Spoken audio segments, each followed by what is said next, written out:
اعوذ باللہ من الشیطان الرجیم، بسم اللہ الرحمن الرحیم۔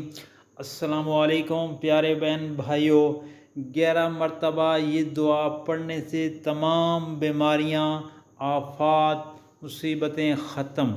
حضرت ابن عباس رضی اللہ تعالی عنہ سے روایت ہے کہ ایک شخص نبی پاک صلی اللہ علیہ وآلہ وسلم کے پاس آیا اور کہا کہ اللہ کے رسول، مجھے بڑے بڑے آفات اور مصائب آتے ہیں، یعنی میرے اوپر بہت سی مصیبت اور آفات آتے ہیں۔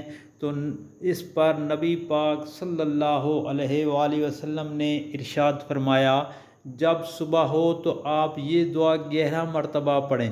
صبح ہو تو یہ دعا 11 مرتبہ پڑھیں۔ دعا کا ہے، بسم اللہ علی نفسی و اہلی و مالی، بسم اللہ علی نفسی و اہلی و مالی۔